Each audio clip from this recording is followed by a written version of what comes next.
guys, this is Mr. Always Ready professional wrestler Matt Cardona, the host of the Major Wrestling Figure Podcast, and I just did an exclusive interview with Entertainment Inc. magazine, and I wanted to let you guys know that they just launched a new Instagram account at Entertainment Inc. Mag. Give them a follow because they're giving away prizes to brand new followers at random. It could be autographs, celebrity autographs. I mean, it could be my autograph. It could be a wrestling collectible. It could be a t-shirt. It could be any prize. So check them out. Give them a follow. Also, Entertainment Inc. Mag, they are killing it. Everything involving pop culture, whether it be tattoos, movies, wrestling, cosplay, collectibles, you name it. Give them a follow. Entertainment Inc. Mag. You and I met over toys, of course, and I mean, what else? There's nothing else better besides the toys, but we'll get to that in a little bit. Now, you're from Staten Island. Where did you train up there? Up with like Larry Sharp's school? So it's actually Long Island, which is kind of, people confuse Staten Island, Long Island, New York City, but Long Island, I trained at Mikey Whipwreck's school on Long Island. Nice. And that was what year did you start out with them?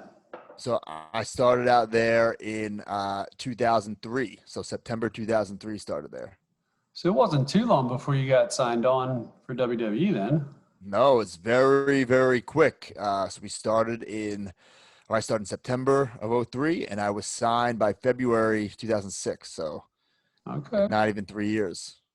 Not too shabby. And you came up with some of the other guys that you're still buddying up with. Who else went to the school with you at the same time frame? So Kurt Hawkins, Trent Beretta, who's now Trent in AEW. Matt Stryker was there. Tony Nese, who was the WWE Cruiserweight Champion. Mike Mondo, he was in the Spirit Squad, WWE Tag Team Champion. So a bunch of guys came from there. Nice. Yeah, that's not too bad breaking in, and 3 years later, you're getting called up, huh? Oh, no. I mean, it was, to me at the time, I just thought, okay, well, that's what's supposed to happen. You know, you go to wrestling school, you get picked up, and then you go to WWE. I mean, I always wanted to be a wrestler. So, like, I just, this wasn't something I just, like, fell into by any means. So I just thought, okay, you go to school, you put in the work, and then you get signed. I didn't, looking back, I got signed very, very early, but it is what it is. I wasn't going to turn down an opportunity just because I didn't think I was ready. No, at the time, I did think I was ready. Grab that ball and run with it. Right. That's pretty cool, though. And then, but I mean, you were like a kid when you started getting into wrestling, like what, 10 or 11? Oh, way younger than that. People always ask, like, what's my first match or the first wrestling figure that I had. Like, I have no idea because I was such a little kid, like a baby. My whole life, every memory has wrestling involved with it. So, I mean, there's pictures of me like 2 years old wearing a Hulk Hogan tank top that's like way too big for me. So I was always just obsessed with it. Does that come down, like, I know your dad's with you a lot. Was he a big wrestling fan before you got into it? No, so I don't know how. I don't know if I just saw it on TV or what, because back in the day it was like a live action cartoon. These huge comic book characters, but in real life, the bright colors, the charisma, the music. So I found it at that right time. So my love was like Ghostbusters, Ninja Turtles, and wrestling. To me, they were all the same. And and Macho Man was your guy, right? Yeah. Macho Man was definitely my favorite, because he had it all, like I just talked about, like the charisma, the outfits. His outfits would always be different. He had that raspy voice. And then I met him when I was a little kid, and that just like, to actually meet this guy that I saw on TV, and I was such a little kid. So he was literally larger than life when I met him. And that's what really, put the exclamation point on him being my favorite. Nice. Did you ever get to work with him as an adult once you got into the business? No, never. I wish I would have, but unfortunately he passed away before WWE really embraced him and his history. Because for a while there was really no mention of him. Yeah, they kind of just kept that real quiet.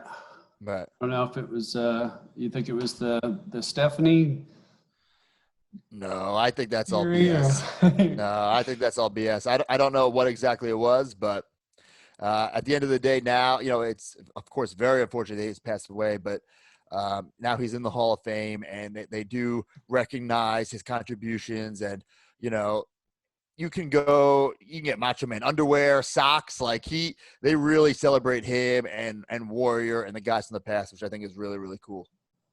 I just saw, flashing back to the toys and stuff, I saw that the Masters of the Universe crossover with the Macho Man figure. What do you think of those figures? I think they're really cool. The Masters of the Universe was something that I was never into as a kid. So I'm not super excited about these figures. I think they're great figures. I think if you're a He-Man fan and a wrestling fan, this is like the perfect crossover. For me, I got them because I think they're cool figures, but I'm not like if the line got canceled today, like I wouldn't care. Like, Right. because it's just not for me. Not that I'm not a He-Man fan. I'm just not a He-Man fan, if that makes Now, sense.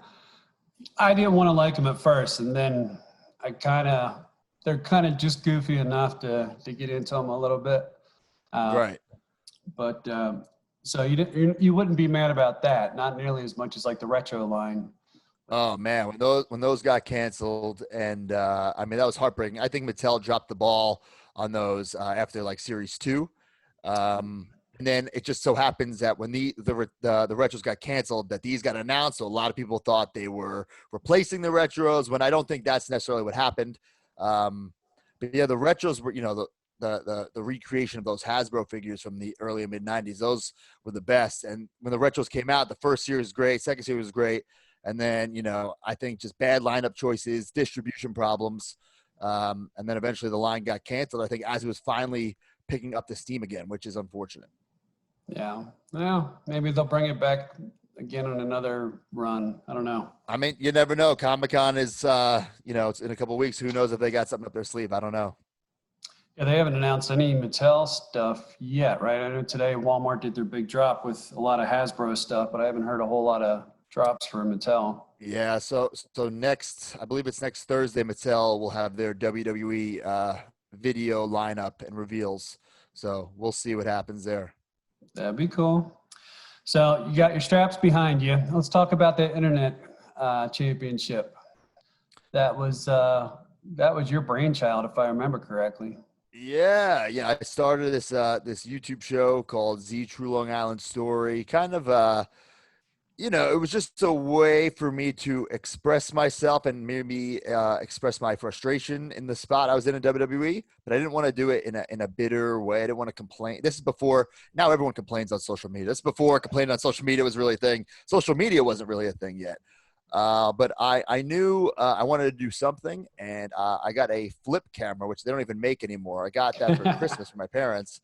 I was like, what am I going to do with this thing? And I just decided, like, hey, let's start this little YouTube vlog style show. And I just wanted to show like my personality. It was all in character, but I think it kind of let people into my real life as well. And I kind of blended my real life with my wrestling character. And I think that's why it took off so well. Incorporating like characters like my real friends or my dad, or, I'd have action figures in there, and I would just be doing goofy stuff. And I think that's what really connected me with the audience. And eventually I created the internet title.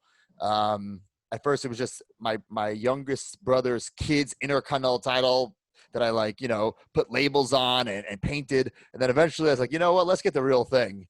Let's not make this a joke. And I made the real deal, which I don't know which way is it that way. There you go. It's right there. Yeah. There was talks about bringing that into WWE, right? Because you were getting so much hype off of it. Yeah, so it's funny because it was never actually on WWE TV, but there is a Mattel action figure with it. Right.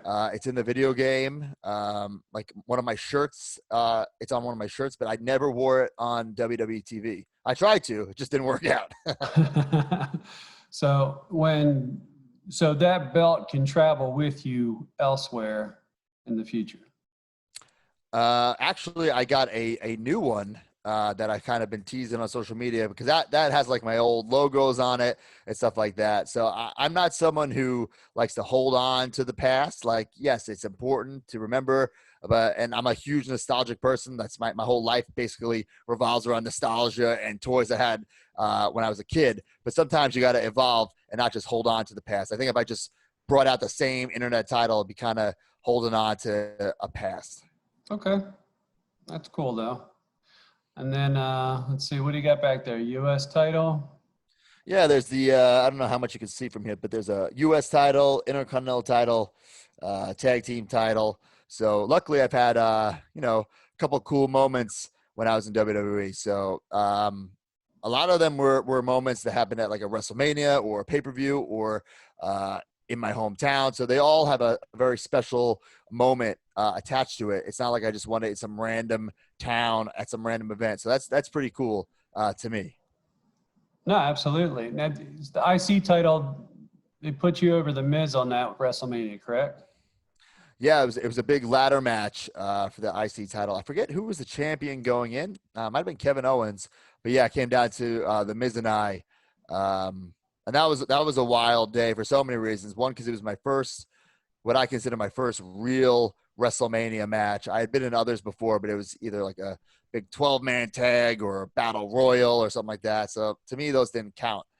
So this was kind of my first big WrestleMania opportunity. So even, just walking out, hearing the music play, like that was a win for me. But to actually win the match and win the title, super cool. And, people have seen like my dad slide in the ring and they think that was part of the show. That was not part of the show. He legitimately just hopped the guardrail and slid in.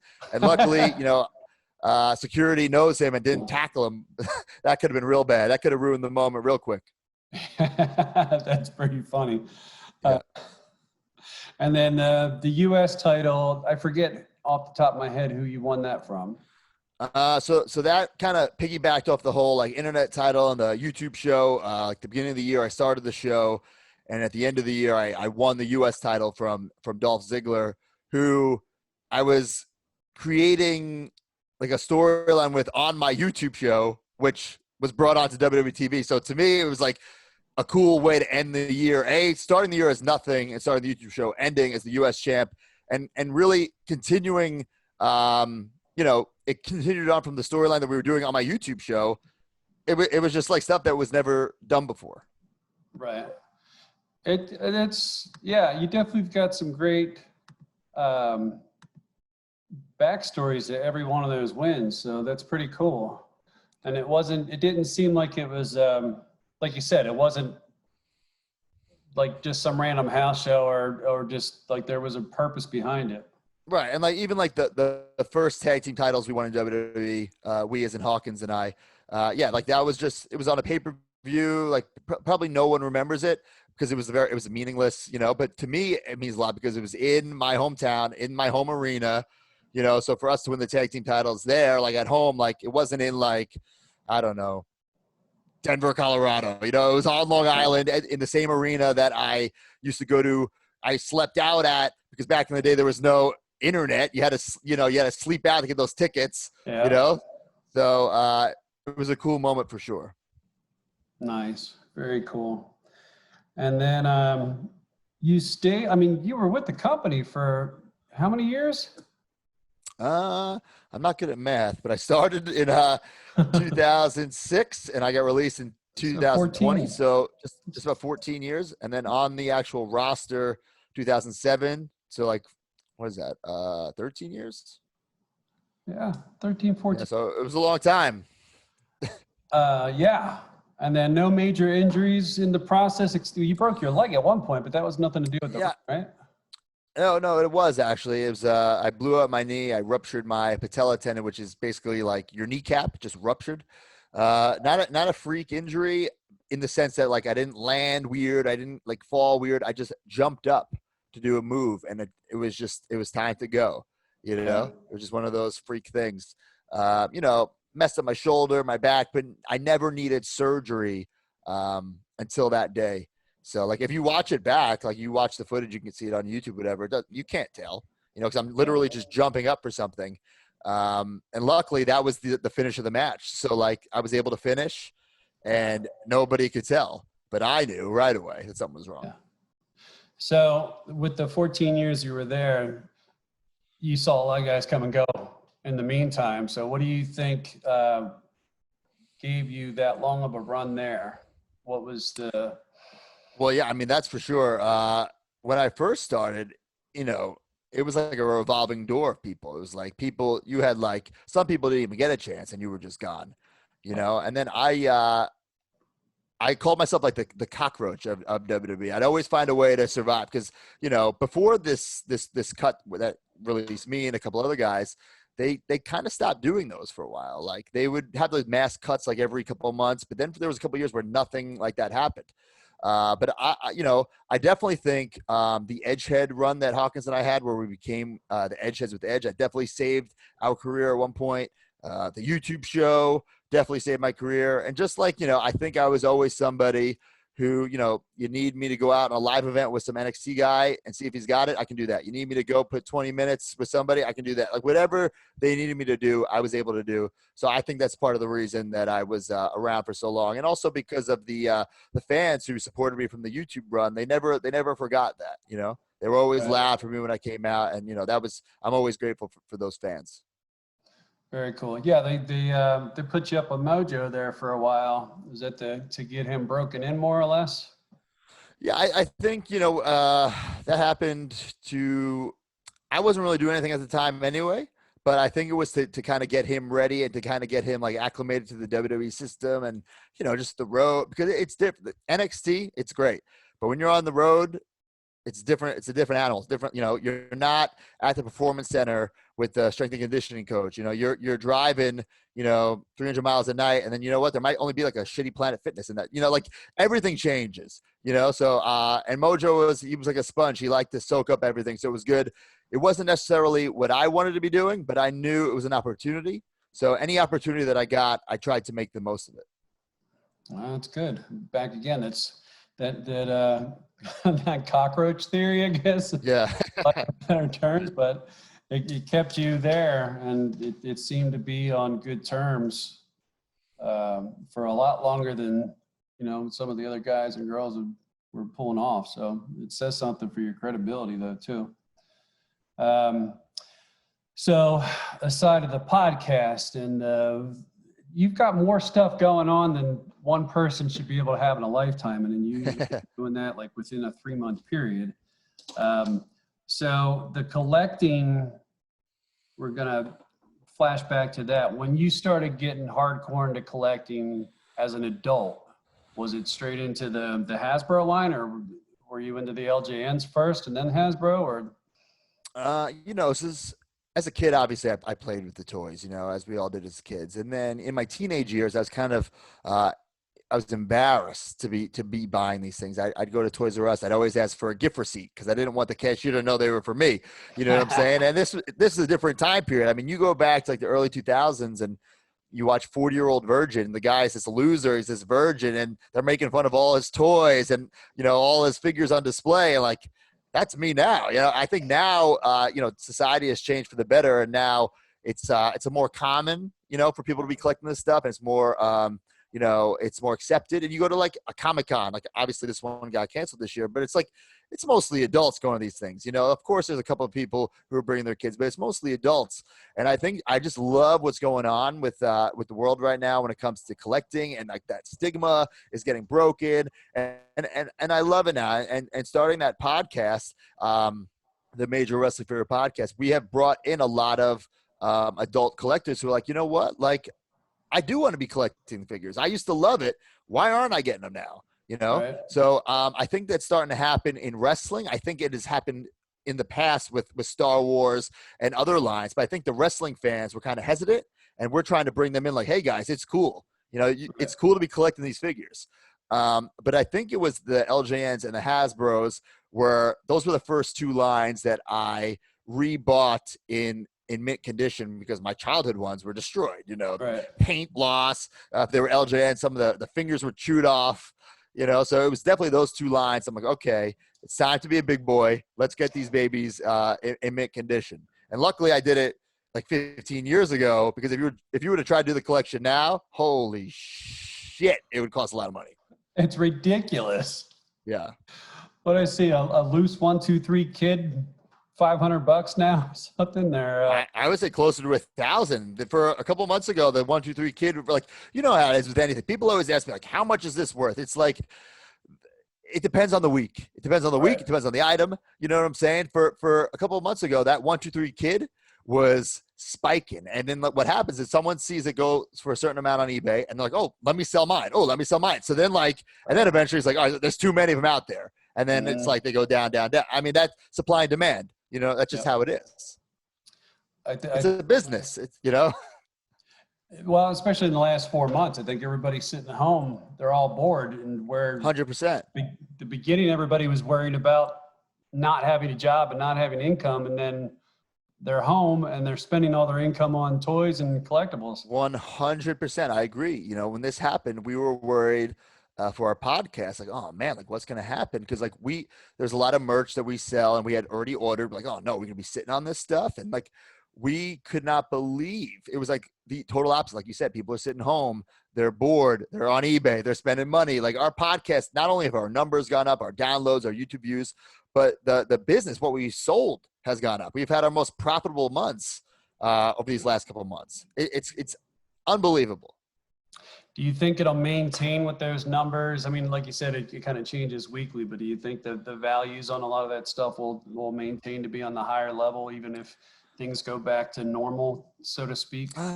It's so hard to tell. I think because like something like, let's say the LJN or the Hasbros, there's only like an infinite amount of guys in the set. You know what I'm saying? Like, let's say there's like 90 or 100.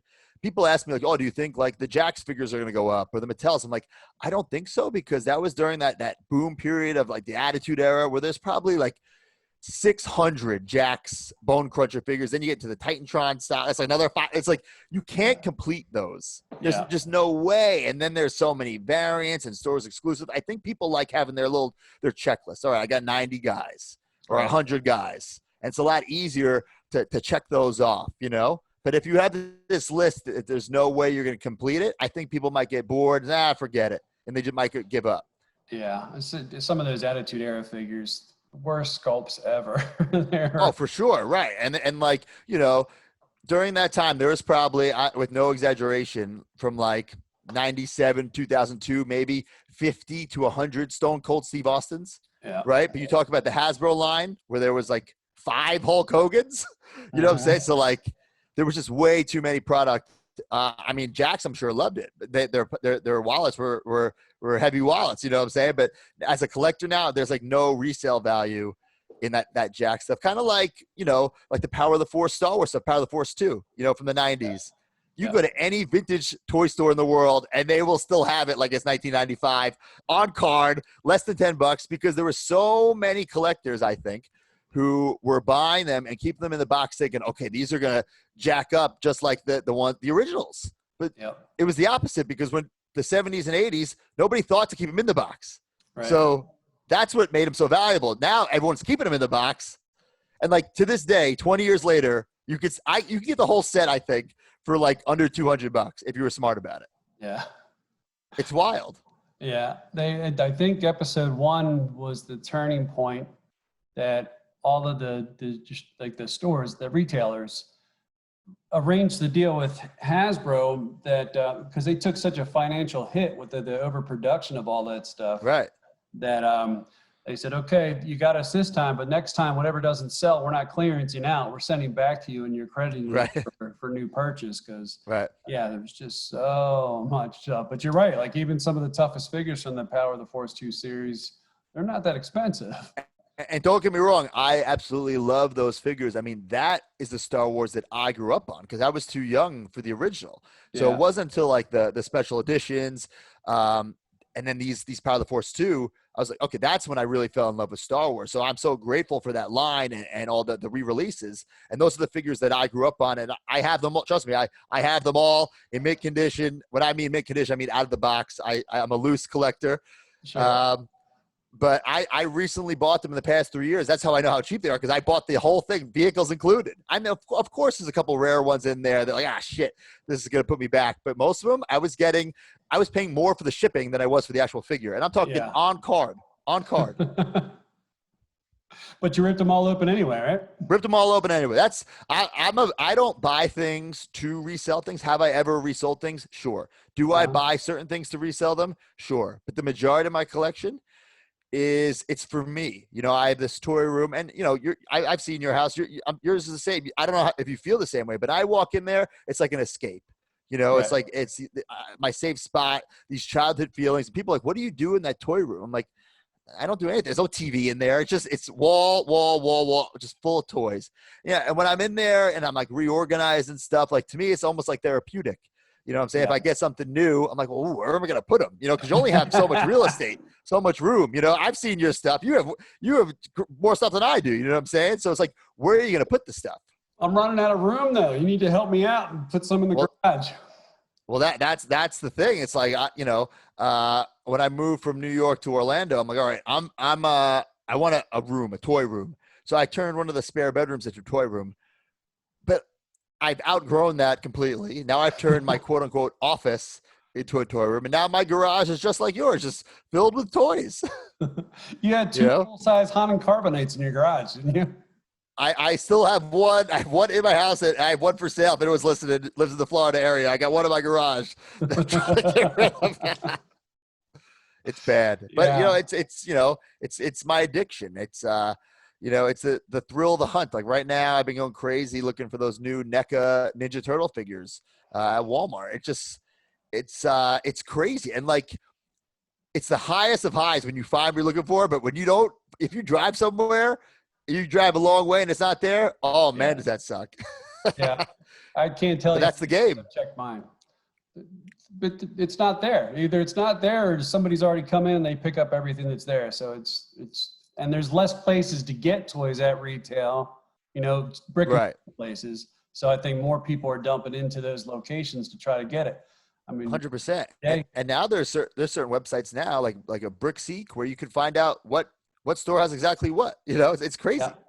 I listen. So I went to Walmart the other day. I was looking for that new Casey Jones Raphael figure because the Brick Seek said there's one in stock. So I walked in and like I could just tell because the Turtles figures are in like the video game section, not with the regular figures. So I'm like trying to find like the exact aisle. I can tell there's this other adult male who's I'm like, oh, this guy's definitely eyeing the Turtles, right?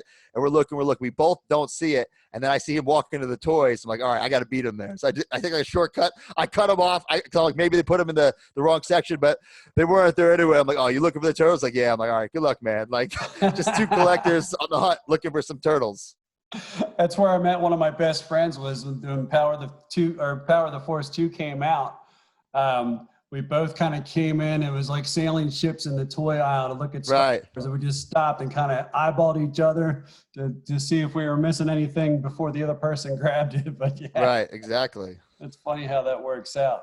So now you've taken that passion with the toys and turned it into, I don't want to say turn it into a business, but you kind of have your finger on the pulse of internally, like, you know, you're getting your own figures made outside of, you know, any not WWE, it's not another company, but it's you and Hawkins are doing this straight with Super 7.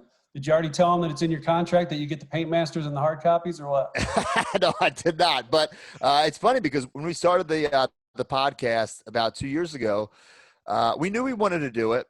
But the first episode, I just listened to it back. It's 45 minutes. There's no format. We're like, oh, don't worry. This is gonna be a 45-minute thing every week. It's now turned into this 3-hour show. We have a YouTube channel.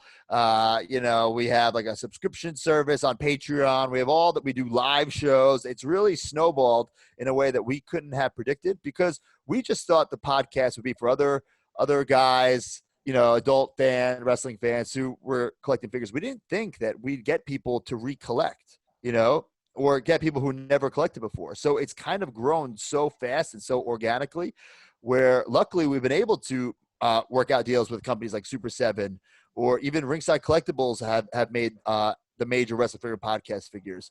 So it's so cool to, you know, have that creative outlet. And for so long, while we were in WWE, that was our only creative outlet because WWE, it's work. It's a TV show. It's a job. You know, everyone wants to win every match and be the world champion. Sorry, it doesn't happen. Right. It doesn't happen. You know what I'm saying? Which is fine. That's cool. But for this podcast, anything that we wanted to do, we're our own bosses. We could do it. Like we say, scratch that figure itch. That's our catchphrase. So we made back scratchers. Why not? You know, and it's like, and we've learned, you know, because we're collectors, like how to market these collectibles. Like, listen, we're not going to order 5,000 back scratchers. We're going to order 100. We're going to hype them up like crazy. And we're going to, you know, if people miss out, we want them to fear missing out. We want them to be like scared to death about missing out. And we've done that for all of our merchandise. Everything is low run. You know, everything we believe, you know, that the demand has to be greater than the supply. Right. We don't want stock of any of this stuff. We want people to miss out. And I know that sounds horrible. We put out so much stuff so everyone gets a chance to get something. You know what I'm saying? I don't want to talk about it because I missed your ringside figures already, so I'm not happy about that. You and me both. I missed out on it too. I filmed myself missing out on it. I thought I was going to be a nice, happy video of me getting them, and the website crashed, and I didn't get them. I had to get them from a fan. I had to buy them from a fan. Did you really? They didn't put anything aside for you. So here's the thing, like they could have, but I wanted to be in there. You know, I think something we preach on the podcast and why I think the podcast has been so successful. Same with the old YouTube show is like authenticity.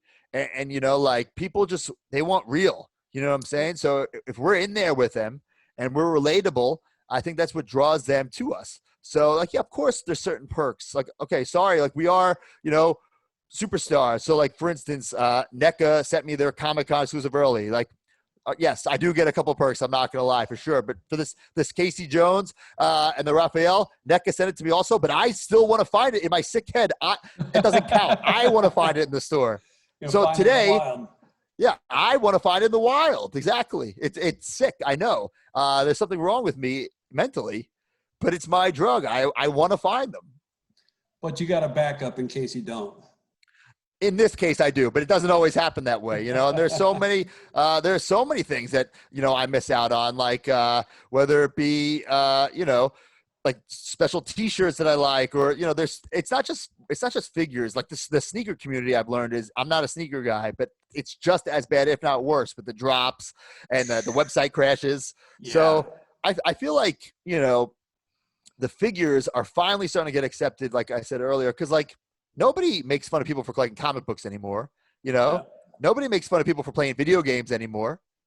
I think it's only a matter of time before figures are accepted as well. And that's kind of what we're doing with this podcast, trying to, you know, we're not, you know, 100% responsible. We want to just have that small piece of being responsible. We want to help the community, and not just wrestling figures, but in general, the figure community, figure community. We're all about that. Yeah. I mean, and it keeps feeding your habit, and it keeps feeding our habits. So, 100%. You know, if we can get one new fan, you know, a day, and then he tells a couple people, and it's word of mouth, and it's going to be a slow and steady race. But I think if we're all in it together, you know, we can do it. And you look at like Star Wars, right? Like how insane Star Wars Celebration, just the amount of product that's out there. You know. Disney just built an entire world for a whole land. So, I mean, like, and there's really nothing cool about Star Wars, you know what I'm saying, from the outsider's perspective, but it's finally being accepted. You know, you know, 1993, 94, Star Wars was a dead brand. It was over. Like, you couldn't go into, before the Powers of the Force, too, could you go into a Walmart or Target, buy a Star Wars shirt or a toy? It was over. You could get some Bendhams, maybe. Yeah, it was. Yeah, those Bendhams. It was the people holding on. It was almost like the soft opening to the relaunch of them was that Bendham, was it? Right. Single packs and that 5-pack or whatever it was. But yeah, I mean, it was definitely soft. I don't think it ever went fully away, but it sure wasn't something they were marketing on a regular basis. Like there wasn't whole sections of the stores. Right. So right. Yeah, I think that it's ridiculous. Like now, you know, whether it be Star Wars or wrestling or these Ninja Turtles that I'm looking for are based off a movie that came out in 1990. You know, like did you see I the really coming don't out of think our shells figures? Right, exactly. Like, I don't think there's like a 7-year-old kid who wants those. There's no way. No way. 30s, 40s, 50s. That's who grew up on those brands and who are wanting and buying these figures. They're adult collectibles. I'm sorry, they are. And then for sure, like even if we didn't like the coming out of our shell tour, going to the Ninja Turtles, here we are looking back saying I have to have those figures, because even though we didn't like it back then because it wasn't cool, now it's cool because that's just where the industry's gone, and where I don't know, it's just like we found our legions of other nerds and geeks that are with us that are collecting and Absolutely. That's the best part is like, things that were so bad back in the day are now they're like celebrated. yeah. It's incredible. I absolutely love it. Whether it be those coming out of their shells tour, there's certain like wrestling figures that were so bad that now are like the hottest thing. Yeah. It's just, people now, they're very nostalgic of their childhood, whether it was something they hated or something they liked, they want a piece of it. Yep. So I was pretty sad that Star Wars Celebration got canceled this year. Yeah. I mean, the only one I've ever been to was the Orlando one a couple years ago. That was it. Yep. So I had a great time there. Everything's getting canceled this year. The whole, whether it be Comic-Con, WrestleMania, Celebration. So hopefully next year everything's going to come back and be better than ever. We can only hope. Yeah, I hope so. The Celebration will be 2022 is the new date. It's a long time. It is a long time, but Reed Pop is the company that runs that show. We work a lot of events with them in and out of the country, actually some international dates as well. And if everything gets back to where it needs to be, they're going to have some pretty cool announcements for next year. I think to fill in some of that fandom different. They just announced a new launch online with Marvel to have exclusive product with Marvel product. Right. So they're definitely keeping busy. So I don't want to wait till 22 for Star Wars, but Yeah. we'll get the gaps filled in. What do you think of Mandalorian? I love Mandalorian. I'm a huge fan of all this new Star Wars stuff, whether it be the cartoons or the movies. If do I love it all? There's some things that I don't like. But I still like that it's there, if that makes sense. You know what I'm saying? I might not agree with all the decisions, but I'm not writing Star Wars. I don't think I could do a better job. You know what I'm saying? But yeah. I'm happy that we can still go to the theater and watch a Star Wars movie. We go into a Walmart, buy a Star Wars toy, go to Walmart, get a t-shirt, like we can do. There's Star Wars everywhere, and I love it. Empire Strikes Back is back in the theaters this week. Is it really? I didn't see that. No. Yeah, I was real tempted, but I don't know, man. I didn't even know there was open theaters around here. Yeah, over by me, there's just a little mom and pop one that's open. It's like to go into the theater or something. So okay. Was going to go the other day and maybe just ask them how many tickets already sold for that showing at 4:00. Right. If it was crowded or if it just seemed a little skeevy, I'd dip out, but I never made it back in there. But it'd be kind of cool to see that big, back on the big screen again too. Oh, absolutely. Yeah. It's been a while since I've seen a movie. I did see Back to the Future at a drive-through a couple of weeks ago. That was really fun. Nice. Old school style with the drive-through. And they still haven't figured out how to make the sound good. Still sounds like shit. After all these years. Still not good. So what do you have that you want to plug?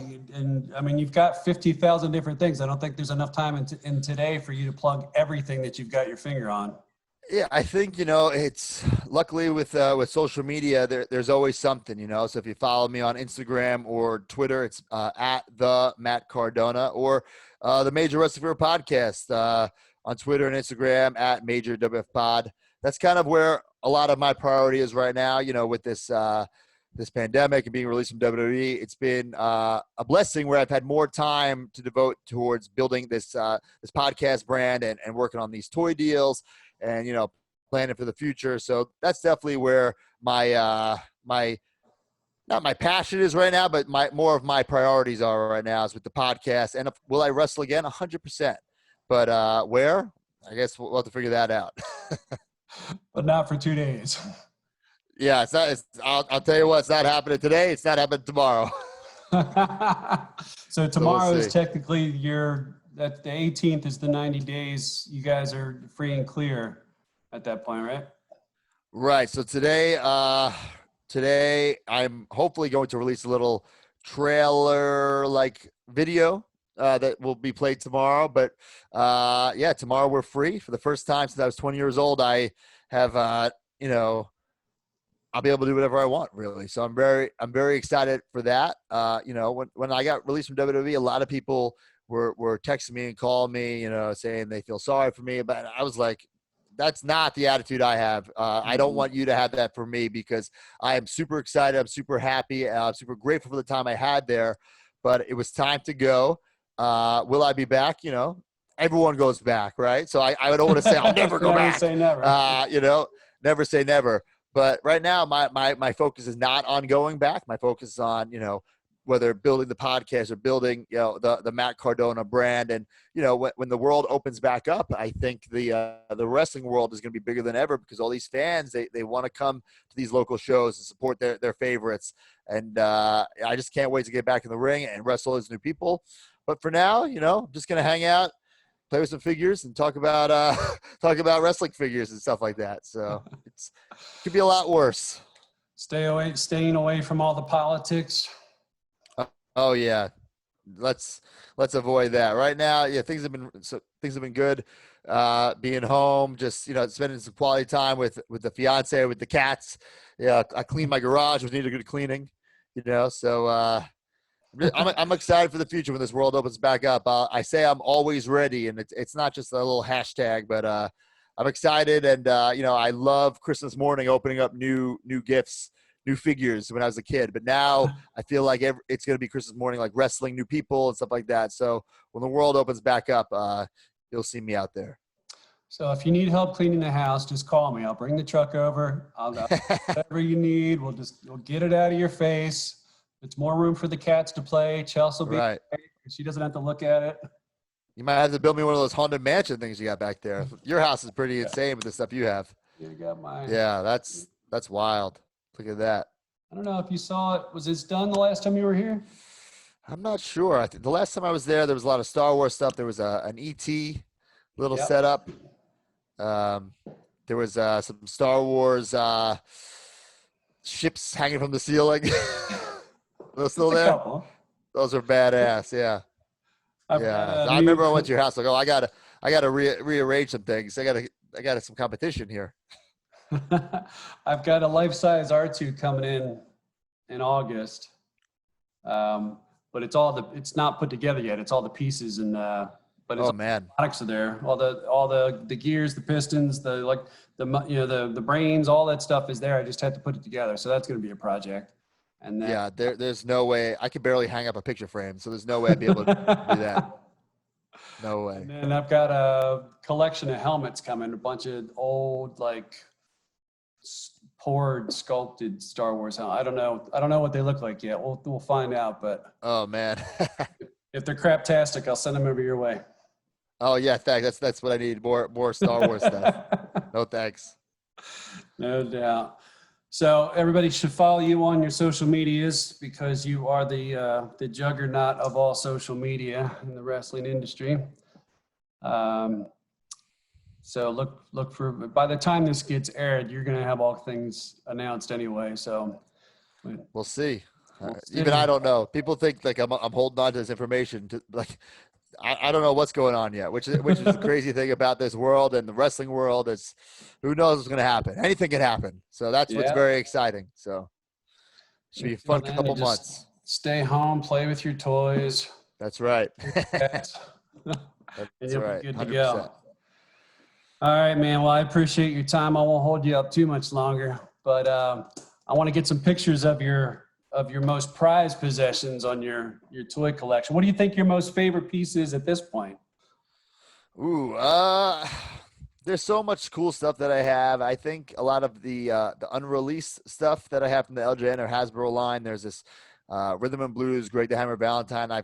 If you like Google Rhythm and Blues Greg Valentine, I think like a picture of me comes up because I talk about it so much. There's just this figure that was in some Toys R Us catalog. Long story short, it was never released, never came out. I was able to get my hands on one, so that's like my pride and joy. It's, you know, I'm not even necessarily a fan of Greg the Hammer Valentine. You know, it's just that it's the figure that was in the ad that I thought I didn't have as a kid. That years later you find out never even came out. So I actually have that piece is pretty cool. So I have a couple other prototype things, unreleased things. But that's definitely my favorite piece so far. Besides, like, obviously having my own action figure, which you really can't top that. Yeah, that's pretty cool. You got the Moonbelly Kamala at this point too, right? I do have the Moonbelly Kamala, and that's something where, like, I have it. I feel like I had to get it, but, like, it's not – I wouldn't even say it's in my top 50. It's definitely in my top 5 most expensive. I'll say that. You know what? I could go on record and say it's the most I've spent on an actual figure was that Kamala. Really? And, yeah, and I just needed to that's how sick my brain is, that I needed to have it. But I don't even really like it because I feel like there's so many of them out there. I think there's like 12 or 24 or something like that. But there's a good number of them out there. But like as a kid, like I didn't think I needed the Moonbelly Kamala because the Kamala came out. So now of course you learn about it. But that's why there's, like, for instance, I have like this J.C. Penney unreleased Macho Man in green trunks instead of orange. Like that one is cool. There's a Tugboat figure I have, really cool, never came out. So I'm more of like into the stuff that never came out, Right. that was supposed to come out, that never came out. I did have a lot of prototypes and pre-production stuff that was released, but I ended up selling most of that because it's like, all right, like I have the Bushwhackers. Do I need the hand-painted resin Bushwhackers? Not really. You know what I'm saying? I had to make some cuts eventually. Did Bushy buy those? I don't think so. It's possible. It's weird because, like, you know how it is. It's like this underground community of like diehard collectors. You know what I'm saying? So like people think like I go to eBay. I'm on eBay every day. Every day there's something coming from eBay, but it's never anything like super rare or anything. It's just stuff that I want. Right. Or like garbage from my childhood that now I want back. You know what I'm saying? Like we talked about earlier. But the majority, I would say like 90% of my high-end stuff I've gotten from private collectors such as yourself, like the Diesel drawing or the other Hasbro drawings, or in like Facebook groups, like the Facebook Marketplace and the collector groups on Facebook. That's where I've gotten most of my stuff, is all those like Facebook groups.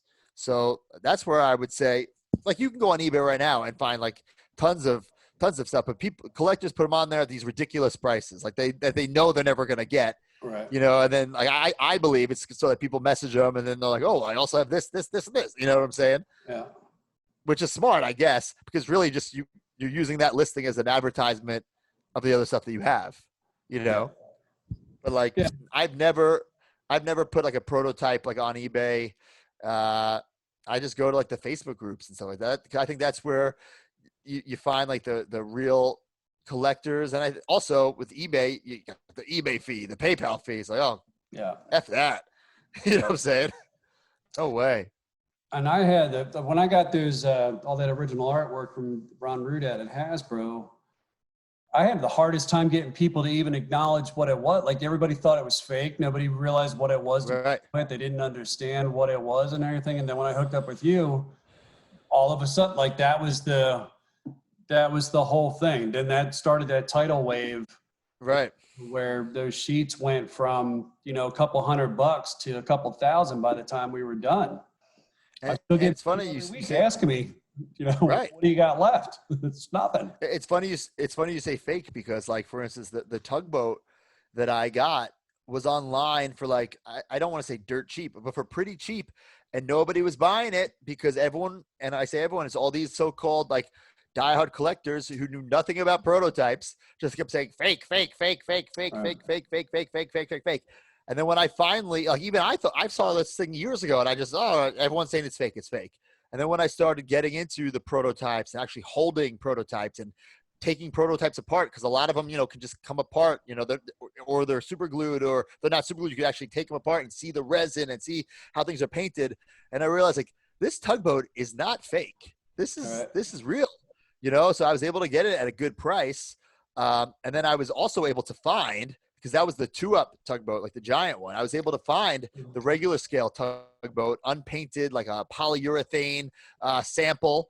And then I got the sample first, and that's when I realized, oh my God, that 2-up is real, because I was able to match everything up. And I'm like, this is legit. And I was able to track it down and get it. And now, if I wanted to sell, I could make a lot of money, but like, that's something I don't buy to resell. That's something I buy for me, Right. you know?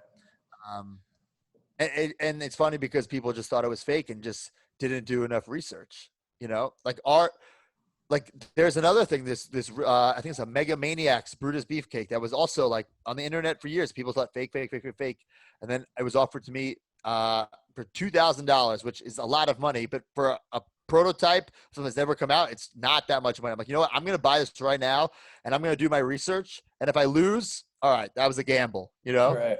But I was able to prove through all these different sources, and I found all this other material, these like giant proof sheets.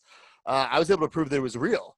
So it's like people have to be willing to do the research. And will I get burned one day? Well, when something turns out to be fake, I'm sure it's going to happen. You know, like there's no way I'm going to have this perfect track record, you know? But luckily I've been fortunate to be able to find some great deals. And of course there's certain things that I paid way more than I should have for, but it's supply and demand. If there's only one out there, what are you going to do? You know? And there's certain things that I've tried to get and have been outbid because, you know, everybody's got a price and everybody has a limit. You know what I'm saying? Right. So yeah, and I think once they see game. your name, if they see you're interested in it, they're probably going to jack it up a little bit. Where it used to give you- that's a double-edged sword. Is that sometimes people have something or know of somebody who has something, they come to me, which is good because okay, now I have like first crack, but it could also be bad because they might think I'm like this billionaire, I can just drop whatever, which is not true at all. Right. You know, and last year there was this orange card Lex Luger that you have the drawing for.